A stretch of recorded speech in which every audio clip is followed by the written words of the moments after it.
All right, everyone. A very unhappy Wednesday to all of you, my fellow degenerates. This is the Unhappy Gilmore Show, part of the Green Legion Radio family. I am here to entertain you, hopefully entertain you for the next hour ish. So, you know, pull up a chair, listen in your car, enter the chat room if you dare. I see Lou Mancini's already in here. How you doing, bud?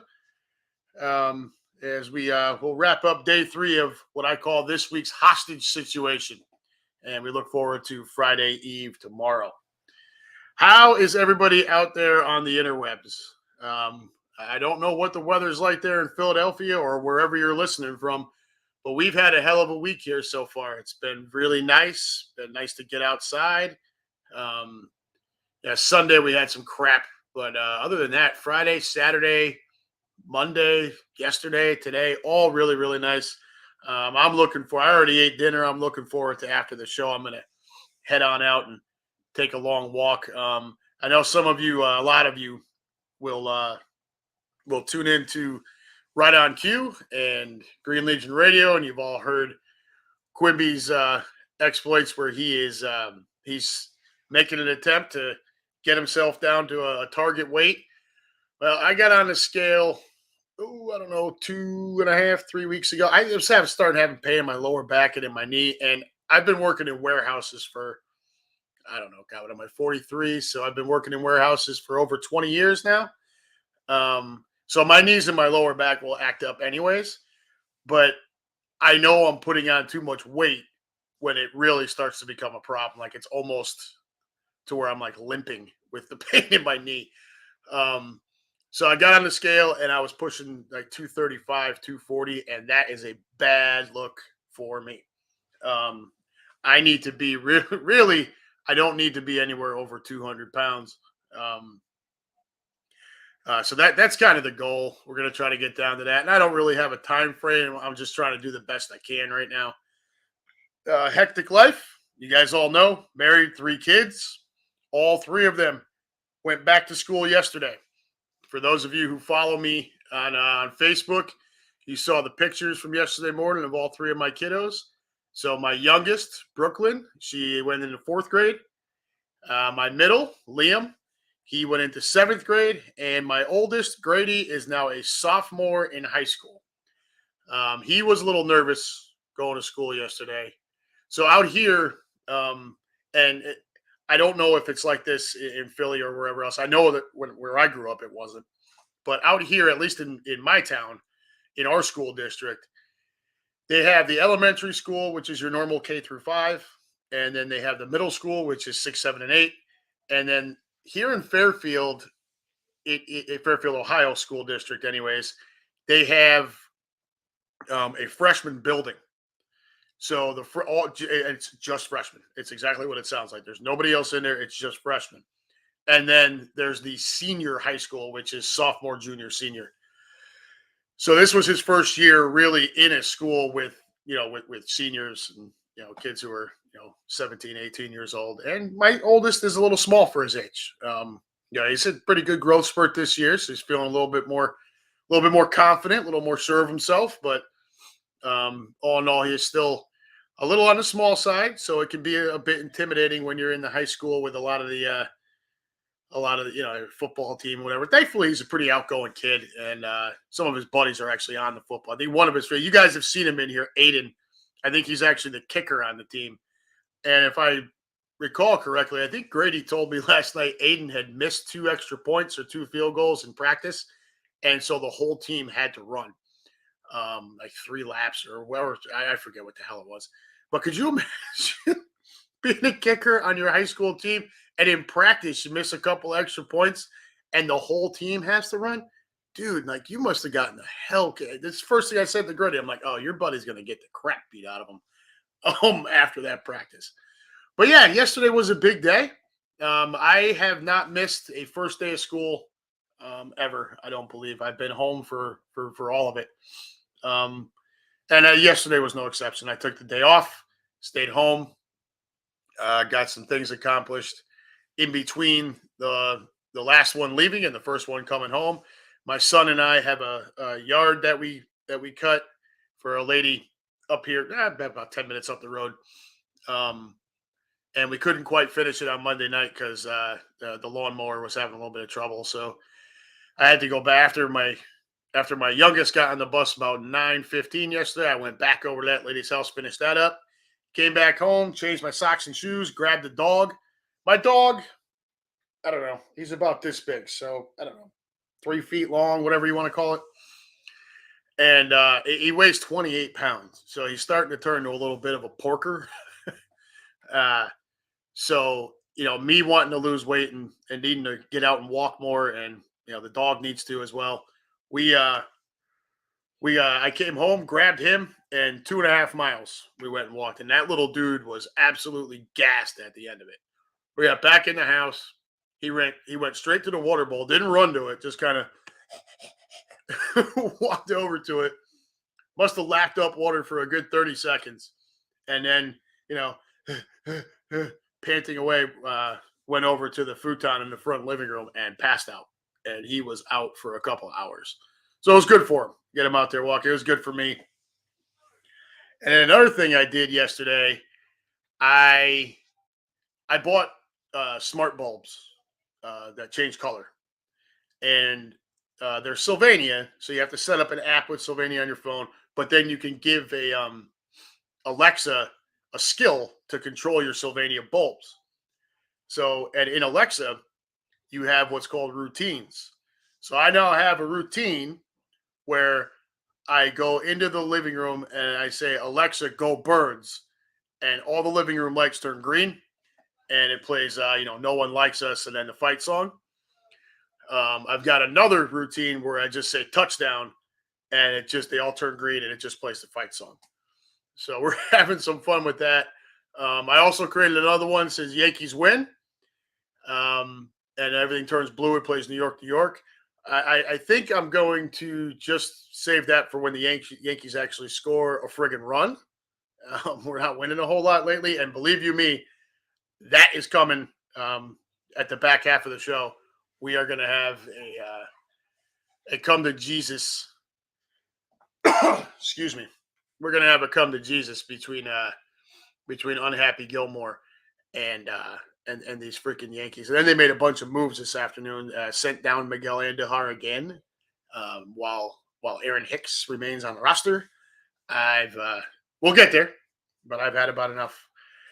So let's hop over to the room here for just a minute. Lou, good to see you. Thank you again, Lou, for the salmon recipe. I like the idea of the garlic and the ginger and stuff. It sounds like a fun. Like I told you in the message. It's funny. Change of pace. I usually do like a garlic parm breadcrumb crust. And my wife on the last cookout round 2 that we just completed over the weekend that we'll get to in a minute. She did salmon.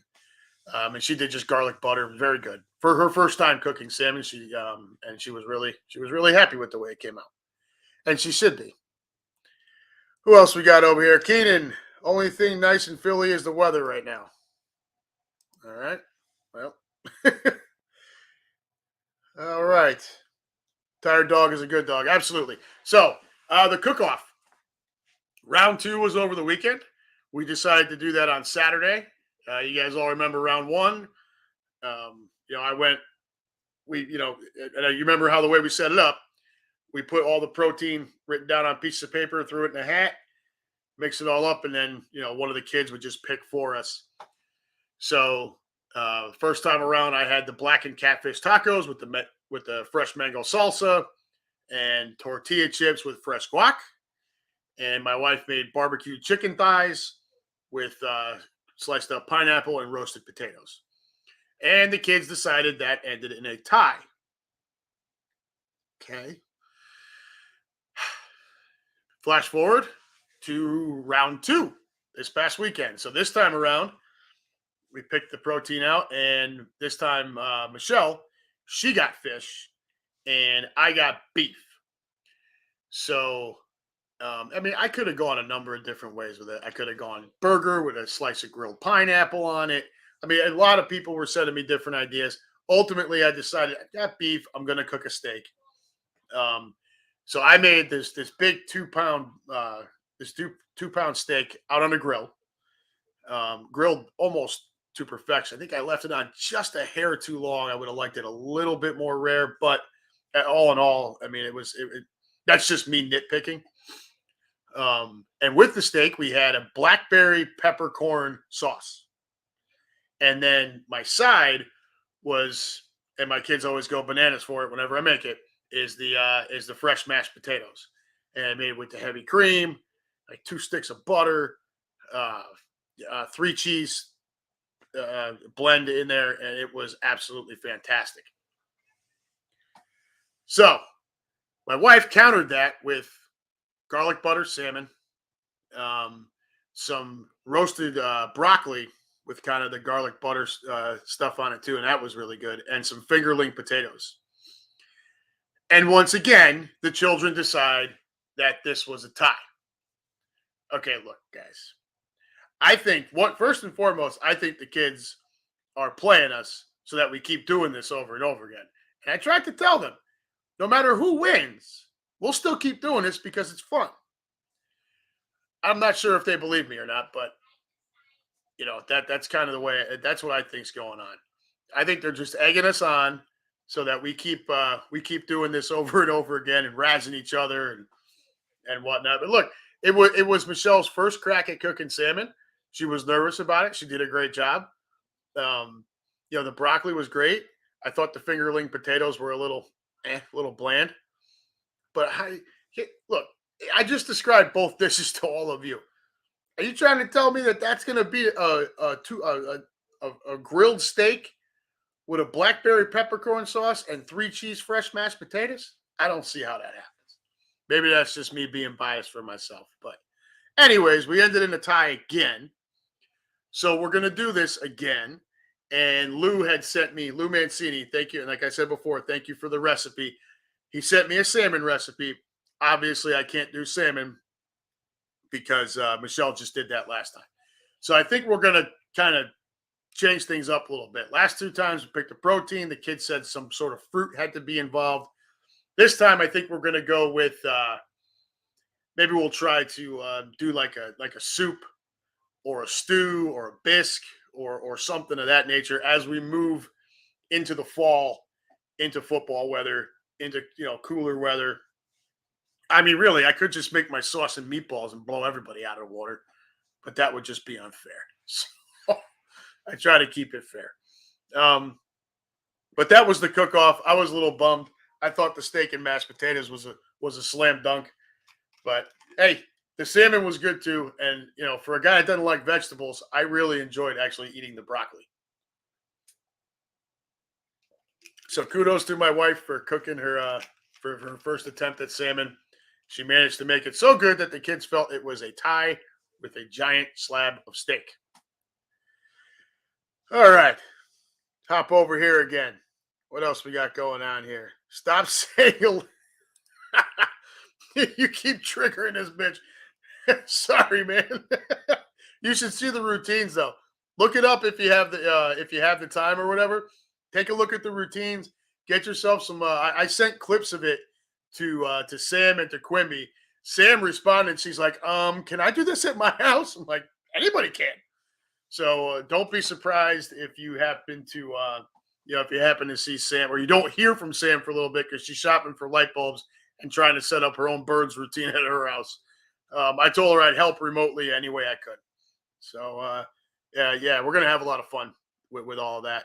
And the color's really good on the bulbs too. Like we waited when the sun went down and it was dark, and we just Alexa turned the living room red, and I mean it was just bam, it was like perfect for like uh, a Stranger Things setting, right? Where you get like the Vectum music and the red lights and everything. But so I set up the first 4 last night just in the downstairs living room. I've got 8 more bulbs that will cover the 2 kitchen fixtures and the light bulb in the front living room. And I'm going to have all that set up to trigger and all I have to do is just say that to Alexa. Alexa, go birds. And boom, we're off and rolling. So I can send I can send the little video clips to you guys too if you want to see them. I can send them to you on it would be on Facebook Messenger. Text message, it doesn't like it, the files are a little too big. So what do we got here?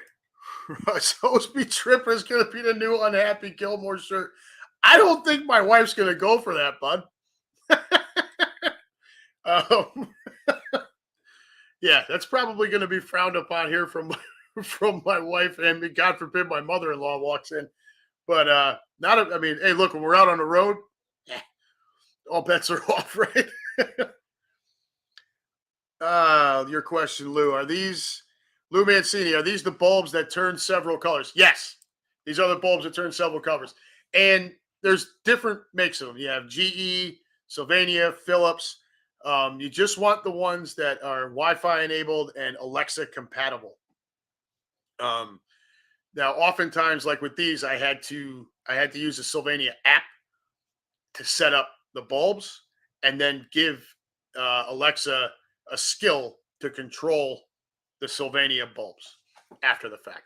So, but they work really well and they're very easy to set up. I mean, once you configure one of them, there's really no challenge after that. So, what did we talk about so far? The weather, the kids are back to school. No homework yet. They came home with a pretty good positive day yesterday and today. They seem to all like their teachers, which is a huge step in the right direction. Of course, it is very early on, but it's positive nonetheless. My oldest is going to try to wrestle this year, I'm pretty sure. We signed him up for it, so we're going to see how that goes. And my middle is looking for student council. He's also got the opportunity to go on a trip to Chicago with his class. I'm pretty sure that's probably towards the end of the year and likely very grades driven. He is into advanced classes, advanced language arts and advanced science. His advanced language arts, they're going to read 4 novels this year. The regular language arts does 2. 2 of the 4 that he's reading, I'm very, very excited for him. One of them is Call of the Wild, which is a great story. And the other one happens to be turned into one of my favorite movies. It's The Outsiders. So he's, he should have a great year. What do we got over here? F them kids, Russ. No, not my kids. Lou Dominguez. There he is. Just got back from my first day of school, but my homework got wet. I mean, is this going to go on to be like, I think I posted a few things over the last few days with the Fernando Tatis Jr. excuses. Like, why didn't I think of this crap when I was in high school? Hey, Gilmore, where's your homework? Oh, I accidentally took some medication to treat ringworm, or I got fungus from a haircut. Like, come on, dude. Dynamite drop in, Dominguez. Yeah, so setting the whole house up with the excuse me, lost my train of thought. Setting the whole house up to get ready for football season. Yeah, I know it's not a fan favorite for I think Chris and Quimby and probably the entire Green Legion radio crew there. I am a Penn State fan, so Saturday game days there will be a the Penn State fight song and some blue Alexa lights going on. And Sundays is for the birds. You know that. So we're looking forward to it. But sticking with football, guys, I'm sure you've all seen it by now. Miles Sanders with the hamstring. Really? Again with this guy? How many more times are we going to get? I mean, look, he missed 5 games last year, missed 4 games the year before. That's 9 games. What is that? 9 out of 33 games he's missed over the last 2 years. Look, and Quimby's called this out on Tuesday nights on Right on Cue that he's one of the guys that we need to stay healthy. I agree with him because he's probably the most dynamic of the group. I don't feel as strongly that him being on the field is detrimental, but I don't think he's someone we can lose long term. Okay. Look, I like Kenny Gainwell. Gainwell had a real knack for finding the end zone last year. Catches passes well out of the backfield. I like Boston Scott, especially when we're playing the Giants, right? The guy's the giant killer at 5'6" or whatever he is. But you know, Sanders, God, I loved him coming out of Penn State. He was a great backup to Saquon, and then had his good year there. But he can't stay healthy. I did look into it a little bit further. Look, the health is the health. He's not been able to stay consistently on the field the last couple of seasons. Okay, he's missed, like I said, 9 games out of the last 33. That's almost a third. It's between a third and a quarter of the games. That's not good for a guy that you're using as your supposed to be your feature running back. We've also talked a lot on Tuesday nights here on this show, and I'm sure the guys on the guys and girls on Thursdays, recording for Saturdays, have touched on it as well about his fumble issues. Well, 2 years ago he coughed it up 2 years ago was bad. Last year he coughed it up just once, although his number of touches was way down because he missed 5 games. The inconsistency with Miles. I mean, first of all, you have to be on the field. We talked about it about Carson Wentz. We talk about it with every single player. I don't care what level you're at, what position you're playing, what team you're on, how good or bad you are. Whether you're the 53rd man on the roster or the number one guy there. You could be a backup punter. Those probably don't exist, but a backup. Let's just use it for an example. A backup punter versus Josh Allen. No matter what, your most valuable attribute is always going to be your availability. And if you can't stay on the field, you're not worth a damn. You're just not. We learned that the hard way with Carson Wentz. Hey, look, some of the offensive line has had trouble where you start to worry. And we've talked about that on Tuesdays as well. The right side of that offensive line, you lose one, it can get thin really, really fast over there. So, look, every single running back on the roster is pretty much the same body type, except for Boston Scott, who's just incredibly short. But he's still, it's that type of build. It's the, 5'8", 5'10", 5'11", 190 to 200 pounds, scat back, kind of guy. They're looking for speed. And we got plenty of it. But good Lord, stay on the field.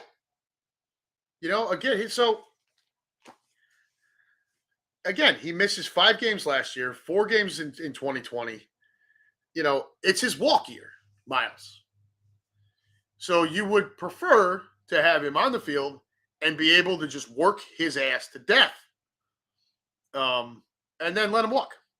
Right? I mean, that's kind of the way the Eagles would be looking at this. We all know they don't value that position. They don't draft it until 3rd round or later. And I'm not even saying they have to draft it higher, but we all know they don't put an extreme amount of value on the running back position. They feel like they can just grab dudes who are that body type with good speed and plug and play in that, depending on what package, who's banged up, whatever, what defense we're playing against, however Sirianni and the offensive staff decides to scheme for the week. It would be nice to have Miles there and be able to just, now, well, let's say this is just, let's look at one scenario. This is just a tiny tweak of the hamstring, right? Let's just say that. So he comes back and, you're not going to see him. The earliest you'll see him is in Detroit at this point. And you could probably say that for all of the starters. But in particular with Miles, you're definitely not going to see him before Detroit. And rightfully so, I guess, at this point. But let's just say he's able to play in Detroit. Well, now he's already, so he's missed 9 games over the last 2 years. He's already tweaked the hamstring in preseason. Instead of being able, this guy's in his walk year, we're going to let him walk. Instead of being able to just, grind him out, now you're kind of in a spot where he means a little too much to the roster. And if you grind him, if you lean too hard on him, I mean, he's kind of shown that he's going to snap. Something's going to break. The hamstring's going to tweak. So now you really can't do that. I think he would like the Eagles to be able to count on him more because it's going to make him more valuable on the open market after this season. He is not going to be in Philadelphia after this year.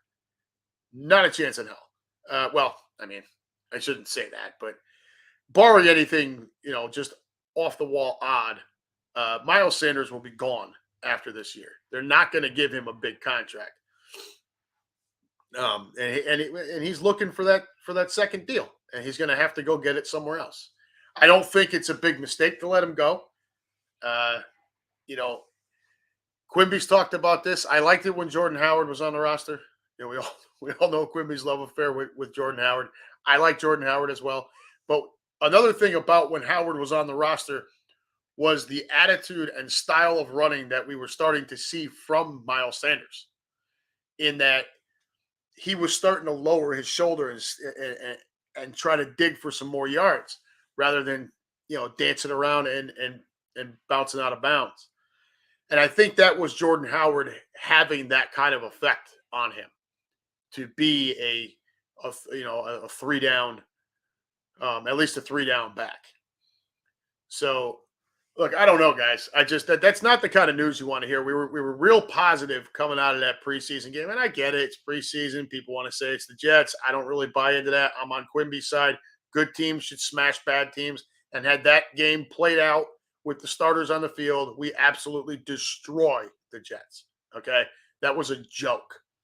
They went right down the field, scored the touchdown, even after a couple of penalties that could have derailed the drive, and that vicious bullshit hit that Hurts took out of bounds. Still scored the touchdown. First defensive possession, Kazir White, he's all over the field.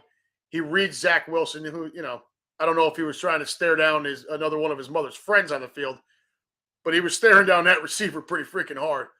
And, Kazir just reads him, steps right in front of it, picks it off, we grab it, go right back in and score again. A lot of positive to come out of that. Nakobe Dean looked great, when the second string defense got out there. They looked strong. And then on the heels of that, to come out of it, and now Miles, and Miles looked good, catching some passes out of the backfield, right? Something we didn't see a whole lot of last year. I forget the yards. Quimby had the yardage last night, but he looked solid. And then to come out of that, feeling good, and now it's an injury. Oh, my hamstring. Well, what the hell, dude? I mean, what's it going to take? Do you need some Boudreaux's butt paste? Can you stay on the field? I mean, I don't want to hear this crap going into the season. So if they got to sit him for now, just sit him out the rest of the preseason. Don't put him on the field. I don't think they will, but just don't. I just worry that we're going to try to lean on him to take a lot of the load because he's in his walk year and he's going to break again. And we're going to be stuck with Gainwell, Scott, and Huntley. And I don't feel overly confident about that trio. Obviously, it sounds a lot better with Miles in the mix. But, I mean, really, truth be told, the season's going to make or break on Jalen Hurts. I don't think there's another way to look at it. Health first, and obviously we're already facing something there with Miles. But it's going to make her if Jalen steps up and plays. Takes that next step. We've talked about it on Tuesdays, Wednesdays. I've heard them talking about it on Thursdays. I've commented with you guys in the room on Thursdays about it.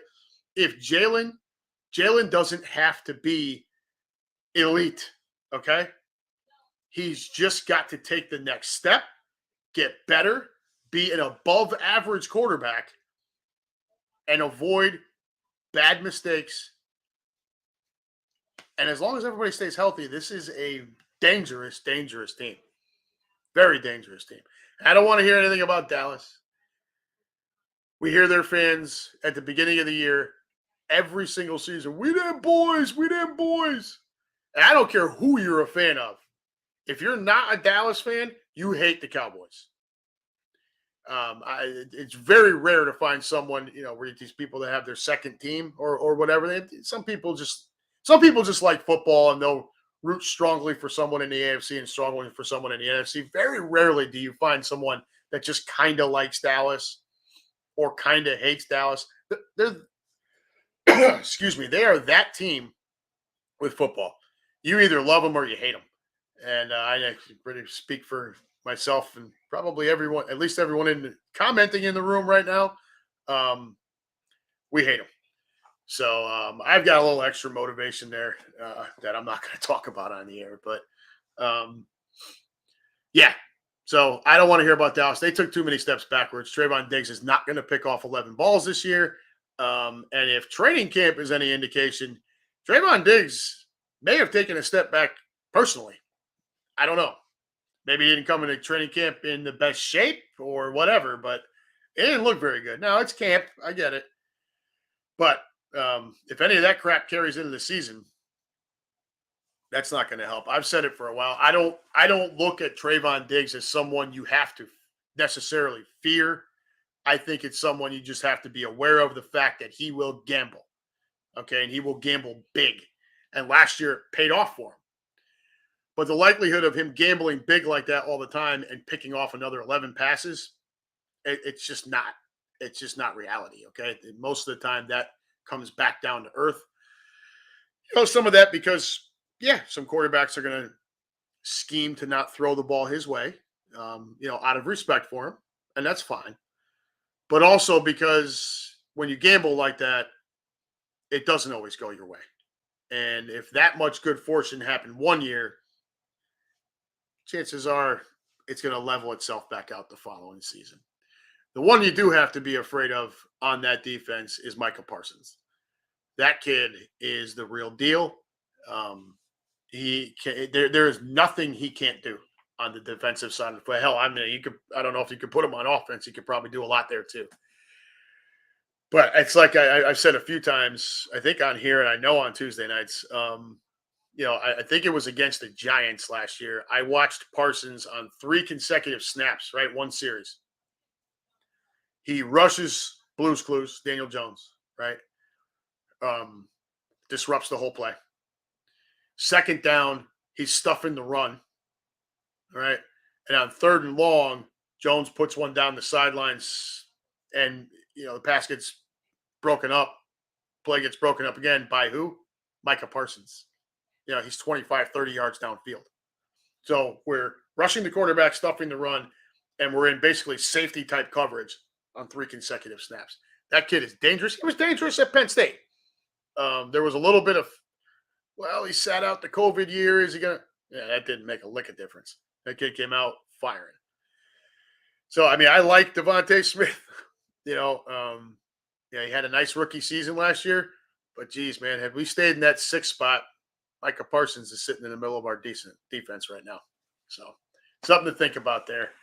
And then the rest of our division, we've beaten this to death, but we'll just do it again. The Commodes down there in Washington, look, all the reports out of there are Carson Wentz is a disaster.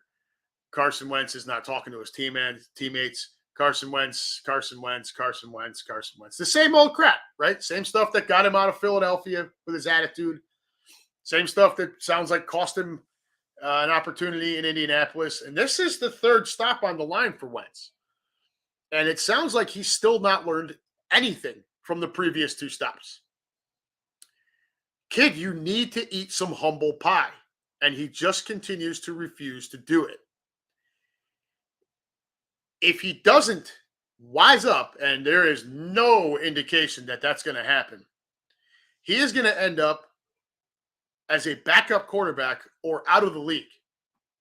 This is his last shot as a starter, in my opinion. I don't see.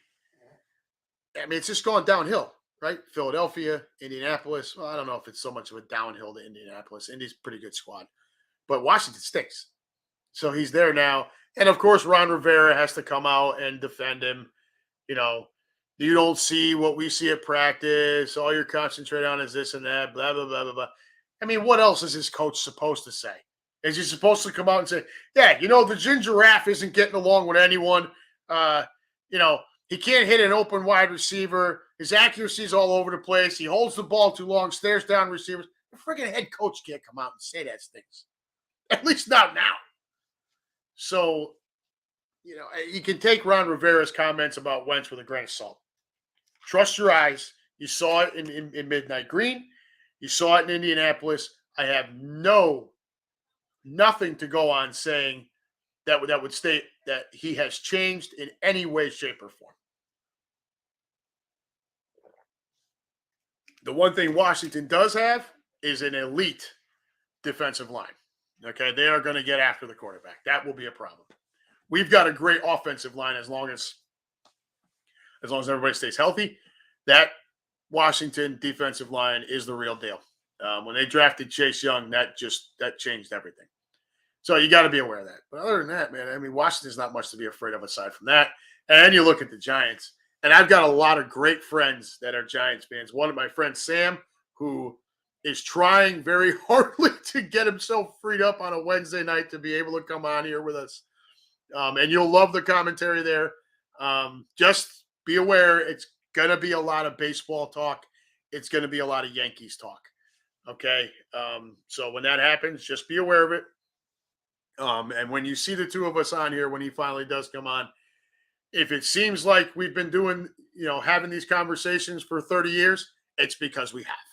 So, but he is trying very hard. He's got a very busy job. He's taken on a whole new portion of his role over there. So, yeah, he's trying to free himself up, and as soon as he can, he'll be on. But he's a Giants fan, and when I talked to him about coming on here, I said, "Look, man, I'll leave it up to you if you want to talk about the Giants or not." I said, "Just keep in mind, most of the crowd and the guys in the room, they are all. This is pretty much a Birds crowd, brother, and it's you come on with that Giant stuff.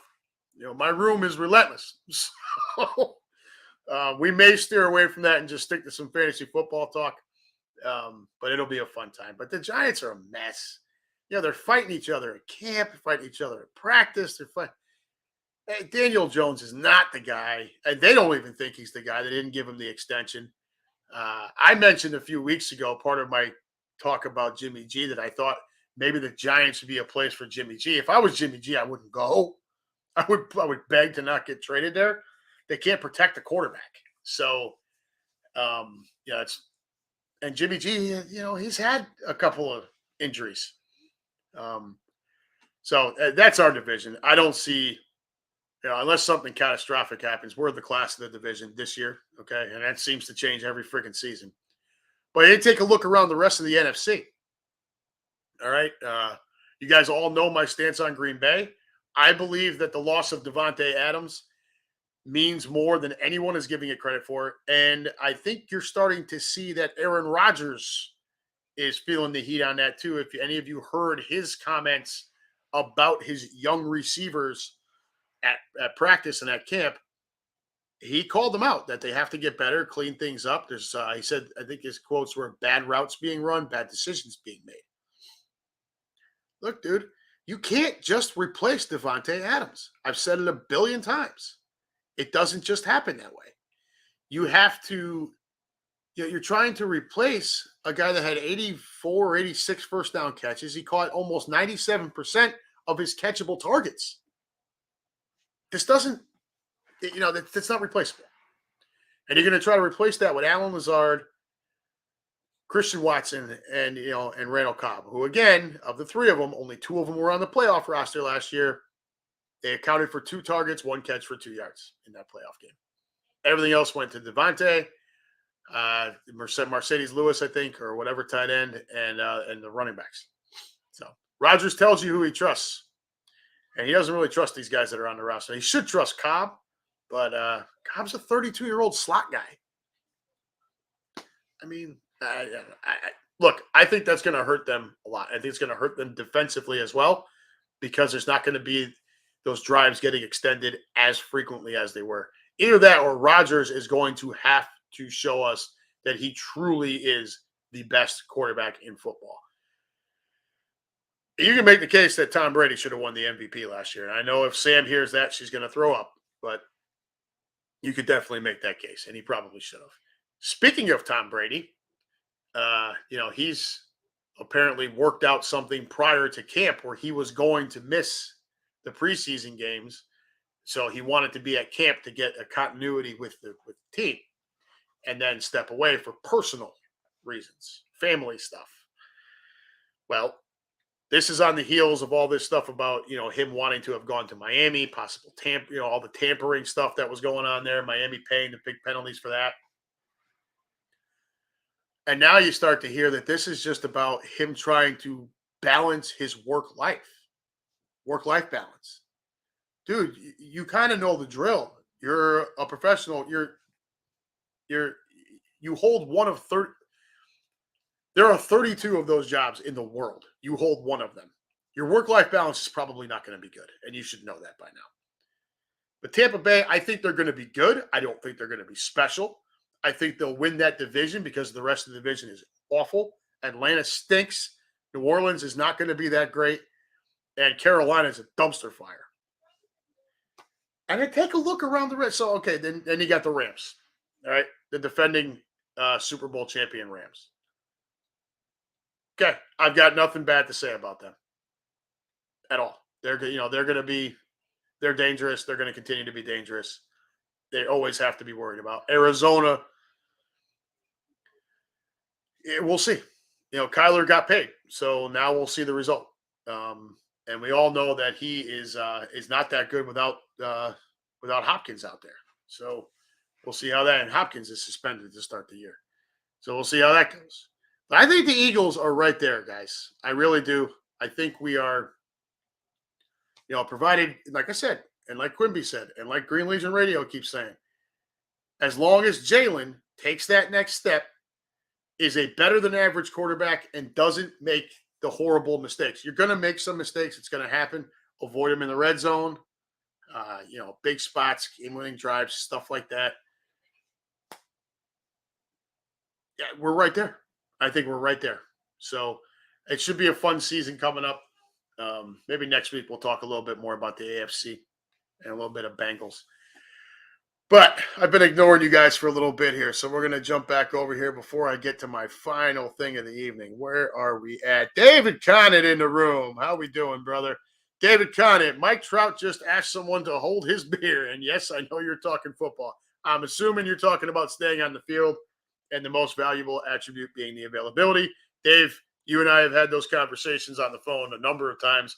We see 100% eye to eye there. Booby Miles. Lou Mancini, he's a fucking Twinkie until he stays healthy. Beautiful. Love it. What else we got here? Jim Rakovitz. Hey, there he is. So the $1. If any of you don't know what Jim is talking about, he wants to have a jar where I have to pay $1 into it every time I say the word Yankees. Now, that's not going to happen. So, but I do think it's a funny idea, and I appreciate you chiming in, Jim. Thank you. David Conant, Garoppolo should go back to New England. I think it's a good spot for him. Well, at least some familiarity. Problem I have with it, man, is I don't know that team's not a dumpster fire. We talked that last week. I mean, my God. They haven't drafted worth a damn in years. They have the most expensive wide receiving core in the league, and they stink. They have nobody who can separate. Nelson Aguilar? Come on. So, I don't know. Jimmy G, I mean, there's some familiarity there. There's, no Brady nonsense to deal with like he had to deal with last time. So, I mean, it's possible. I really don't want to see Jimmy G end up getting stuck in Seattle. I would doubt that the 49ers would trade him inside the division. I think that would be incredibly foolish unless Seattle blew their doors off with an offer. But again, there's the other one we talked about last year. That's Pete Carroll. He's another old crotchety defensive head coach who doesn't believe that, he's just not gotten with the times. He thinks he can go into the game, go into the season with Geno Smith and his busted jaw. Like I said last week, the thing that Geno Smith is most famous for is getting his ass kicked in his own locker room. So, I don't know where the hell Jimmy ends up. They may end up hanging on to him. And then come week 6, when a quarterback goes down, Jimmy G's the hottest commodity on out there. Or, when this Deshaun Watson thing cleans up, if he's gone for the year, there's a lot of talk of Cleveland doubling down on that mistake. So we'll see. I like Jimmy.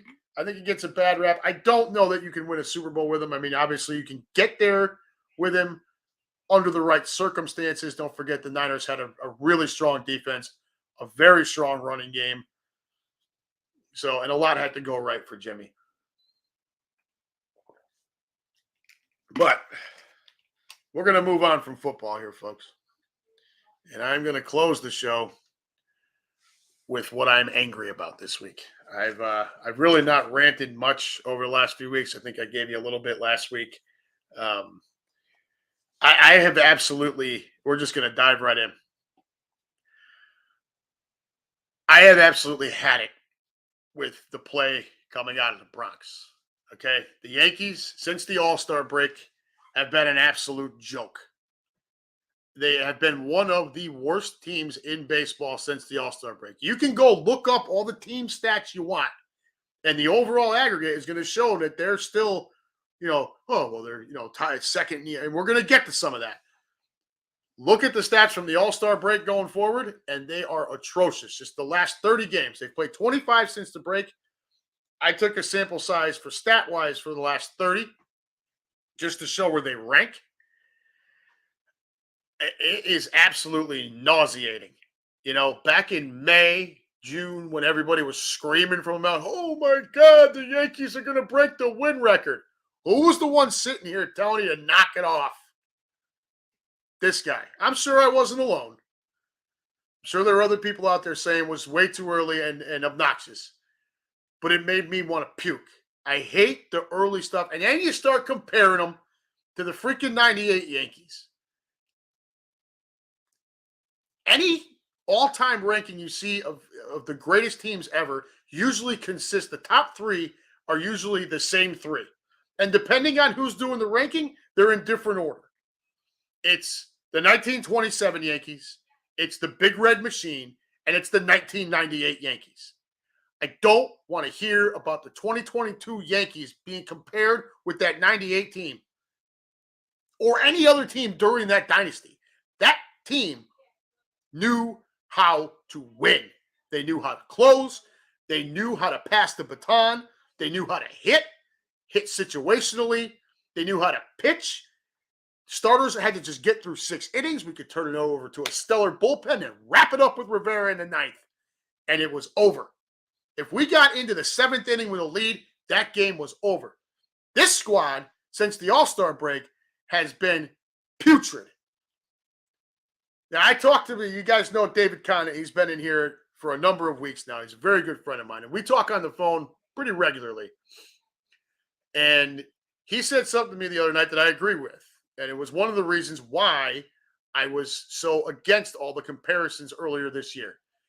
What Dave said was the Yankees were playing over their skis a lot in the first half of the year. And they're not as good as that, right? They're an above average ball club, not a great ball club. And he's damn freaking right. That's why prior to the season, Tampa Bay was the pick to win the division, with Toronto right there with them, and the Yankees trying to crack that, right? Now, the Yanks come out and they go ballistic for, 2 months, and everybody wants to shit all over themselves to, the Yankees are going to do all this. No, okay? This team, and here we go, all right? So this team is 8-17 since the All-Star break. Okay? 8-17 in those 25 games. Of the 17 losses, now the first half of the season, and when I say first half, I mean All-Star break prior. Okay, so that's actually 92 games. It's not exactly the halfway point. It's 11 games more than the halfway point, but that's the generally accepted for all you non-baseball folks out there. That's the generally accepted halfway point is the All-Star break. We played 25 games since then prior to tonight's action, which starts first pitches in about 12 minutes. I'm not excited. 17 losses, 8-17. 9, and so the first half of the year, the bullpen had been amazing, right? Even when Roldis Chapman was hurt. And look, my opinion on Chapman, I'd have gotten rid of him 2 years ago. When he gave up the walk-off to who's that little prick in Houston, Altuve with the buzzer. I would have gotten rid of Chapman then. And I get it. Oh, they cheated. Yeah, you know what? He still had to hit the ball. And Chapman, yeah, he just didn't locate it right. Right? If that ball's up, on the inner half of the strikes, anyways, I'm not going to get into that. I would have ditched Chapman then. So he goes down. Clay Holmes steps up as the closer and was phenomenal. The whole bullpen was great. And then as he started approaching the All-Star break, guys started getting hurt. Starting pitching got a little shaky. More stress on the bullpen. Now Clay Holmes is down. My back just kind of locked up on me. Fantastic. That's just great. So what are we going to go fall back to now? Chapman going to go back into that closer's role so I can watch him screw up a couple more big games? Right. 8-17 since the break. 9 of those 17 losses are bullpen losses. 5 of them are walk-off losses. So it's not just the bullpen, it's the back end of the bullpen where you're supposed to be strongest, which was a highly touted strength of this team coming into this season. And a strength that we saw for most of the first half. They're terrible now. First half of the year, we averaged 5.4 runs per game. Second, since the break, 4 runs per game. 1.4 runs, basically a run and a half less per game. Doesn't sound like a whole lot when you look at it on just a one-game basis. When you spread it out over 25 games, it's a huge problem. On the 8th of July, this club led the American League East by 15 and a half games. As of the end of play last night, before play today, that lead is down to 9 over Tampa Bay, who, by the way, I think we play like 7 more times before the end of the year. And historically speaking, Tampa Bay has owned the Yankees over the last few years. But wait, there's more. Team batting average, 242 overall. Look, team batting averages across baseball are shit, okay? But the Yankees are 8th in the American League. This isn't just the last 25 games. This is right now. So what I'm going to do with these stats is I am going to give you the overall, and then I'm going to give you what they've done over the last 30 games. 242 batting average overall. 8th in the American League, 1 point below the league average.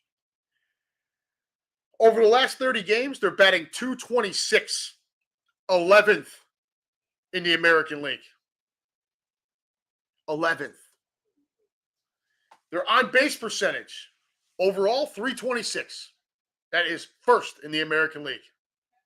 However, over the last 30 games, 309. That is 9th in the American League. So what are we not doing? We're not getting on base, right? Means we're not even getting walks. We're just up there wailing away at everything, trying to hit freaking home runs.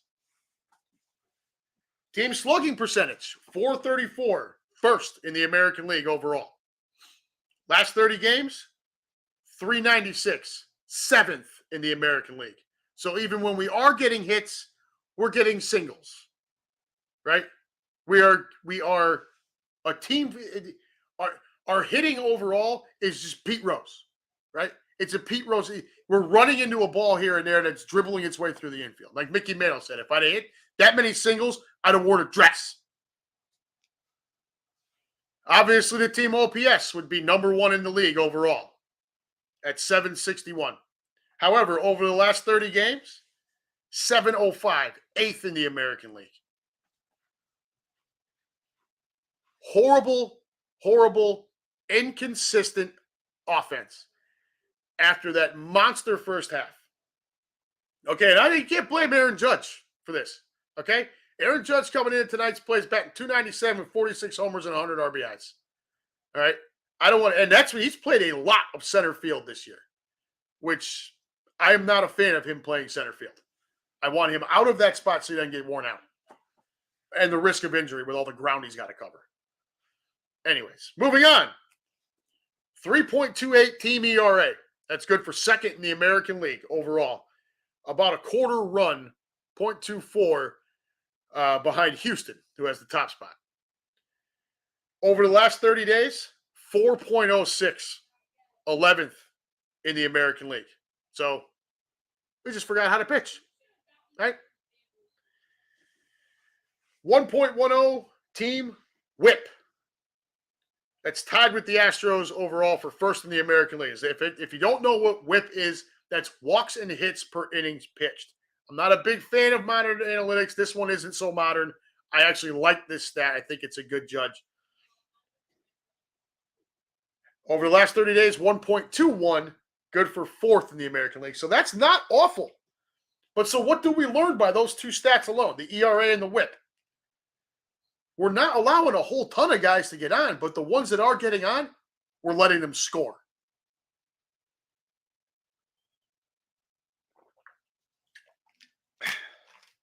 Batting average against, 218, second in the American League. Over the last 30 games, 231, third in the American League. So again, it's not like people are tearing the cover off the ball against us, right? You're only giving up a batting average against 231. Your walks and hits per innings pitched is it's a shade over 1.2, but your ERA is 4. So you're not allowing a lot of guys to get on, but you're allowing everyone who gets on to get in. Horrible. 52 save opportunities throughout the course of the for the year and only 8 in the last 30 games.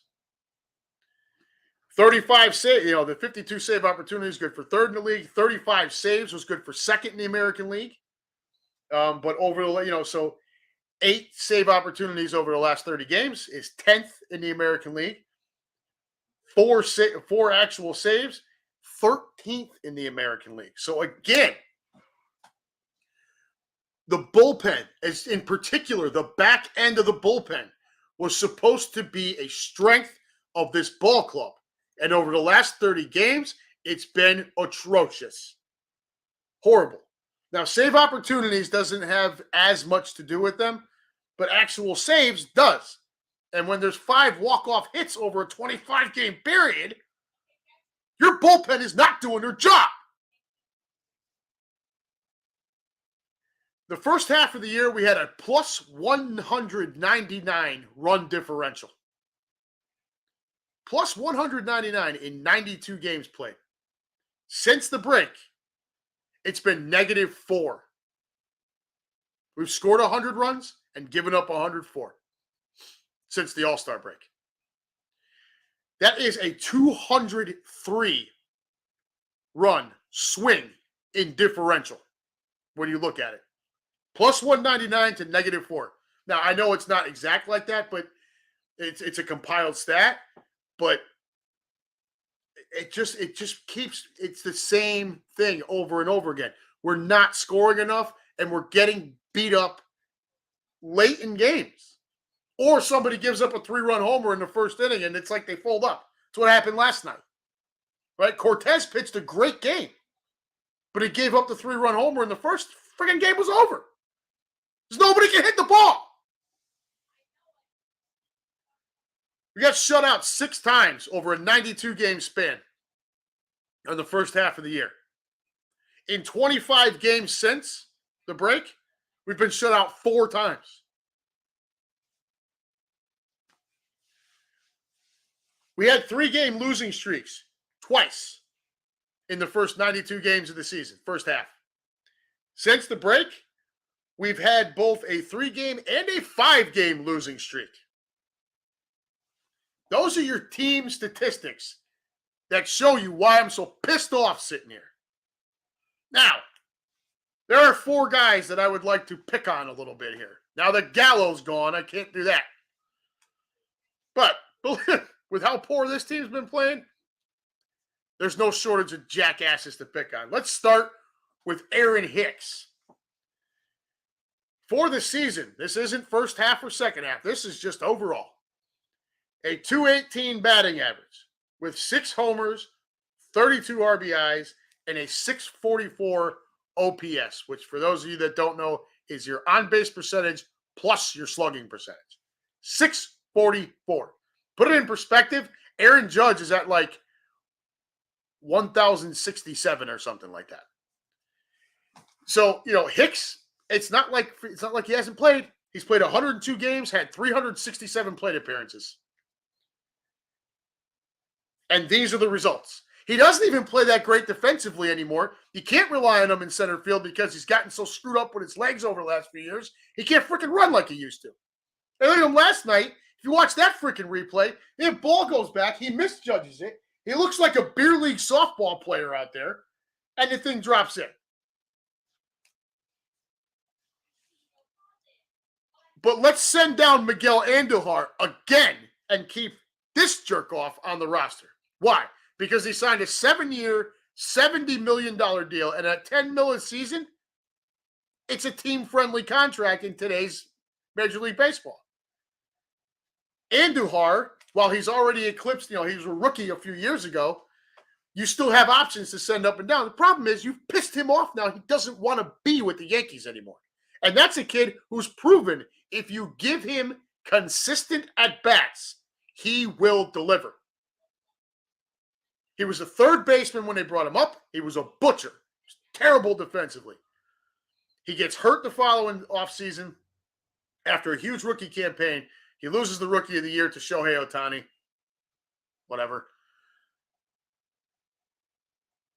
He turns himself, this is Miguel Andujar, turns himself into a decent outfielder, right? He's not spectacular. He's an average defensive outfielder. But he turned himself into that to get a spot on the roster, and you're allowing Aaron damn Hicks to hog that spot. Baloney. Eat the freaking rest of Hicks' contract and get him the hell out of here. Next, Josh Donaldson, who's earned the nickname Nobbledson now that Gallo's gone. Again, no first half, second half splits here. 223 average, 11 homers, 43 RBIs, 690 OPS. The average, the on-base, the slugging, the OPS, the home runs, these are all career lows. Take 2020 out of it with the COVID year because everybody's at-bats were down. These are the lowest numbers that this guy has posted since his rookie season. We brought him in here to add power to the middle of that lineup, and he's not doing it. Not only that, if you watch his plate presence, he looks atrocious at the dish. I talked some of this last week. I'm not going to spend a whole lot of time on him. I would bench him and put LeMahieu at third every single day, except LeMahieu's now hurt. Now, let's move on to Anthony Rizzo. I like Rizzo, okay? Loved the trade when they made it last year. Did not like the Gallo trade from day one. Love the Rizzo trade. Rizzo plays a solid first base. So he gets a bit of a pass on a lot of things. However, since the beginning of August, Rizzo is 4 for 34 with 2 homers, 5 RBIs, and 3 runs scored. That's not going to cut it from a corner. It's not going to cut it from anywhere, to be honest with you. He has got to start hitting. If he's not going to hit the ball consistently, he's got to put up more power. He's got 27 home runs, but a lot of that was first half stats, okay? I'm not going to go real hard on Rizzo. I like the guy, but he is going to have to turn it around. You could see the frustration in Rizzo the other night, arguing with the ump, spiking the helmet in the dugout. I think it's a frustration on the entire team, and I'd like to see a guy like Rizzo get a little fired up. Luke Voigt was a jackass with us, and apparently he would haze a lot of the rookies a little too harsh. He was not well liked in the locker room, but what he did add was some fire. And that's something, this team is a little too vanilla for me. I'd like to see some passion. Finally, the last player I'm going to look at is a guy we traded for at the deadline and a guy I was happy to have because I thought maybe this was another reason to move Aaron Hicks out. Actually, at the time, I was thinking it was Gallo, and that turned out to be right. Andrew Benintendi. Okay. He was batting .320 with Kansas City when we acquired him. He is batting .211 in pinstripes. So overall, his batting average is still right around that 300 mark, but he's been bad since coming over, and that has to change. He's not a guy you're expecting home runs out of. You want him, slapping at the ball, getting his ass on base, maybe steal a bag for you here and there, and bring it on home. And he plays a solid outfielder. Okay.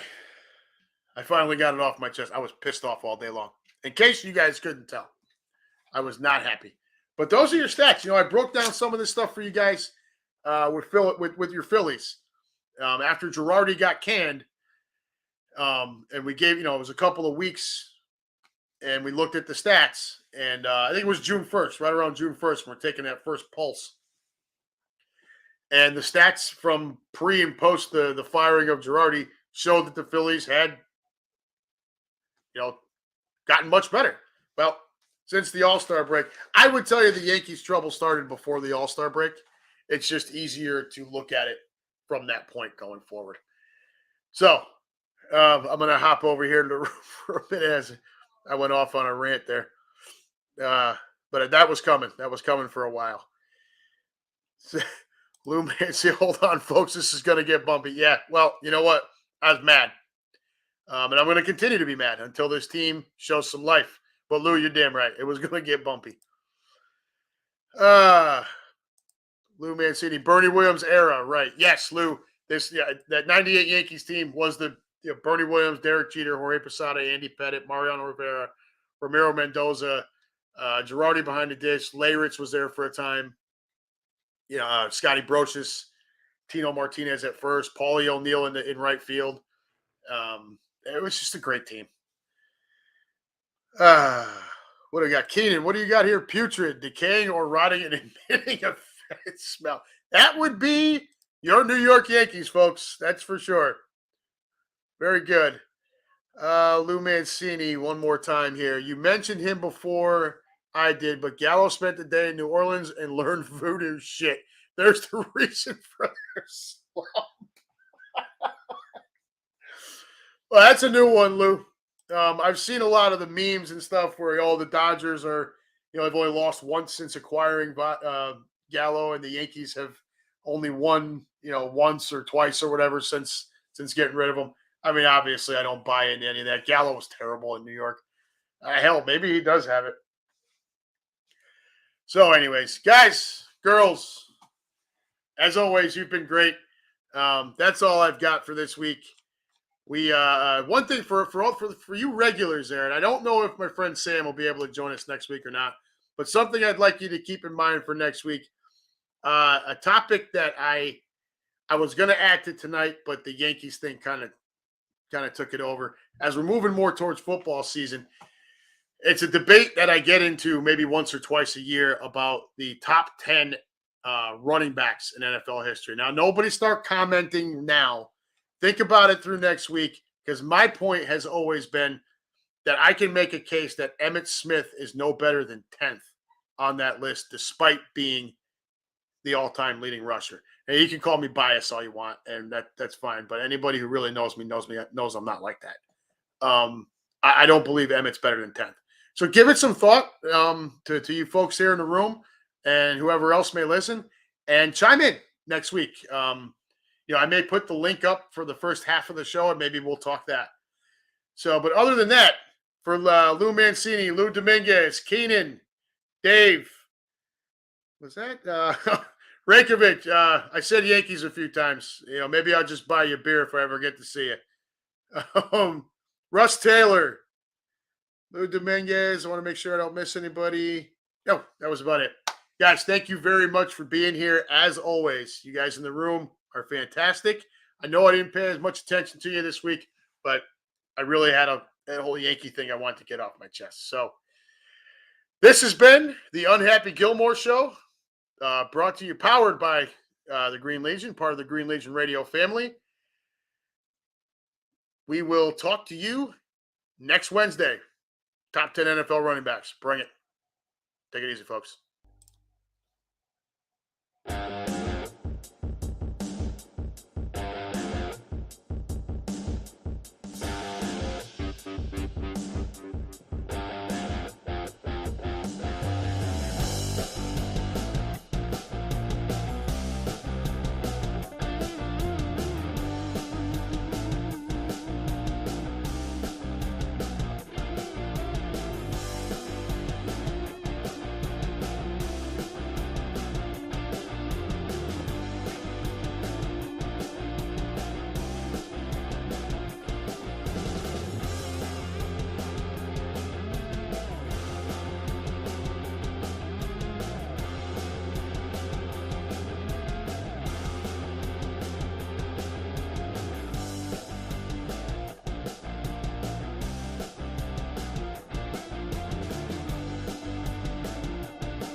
Everybody, appreciate you again.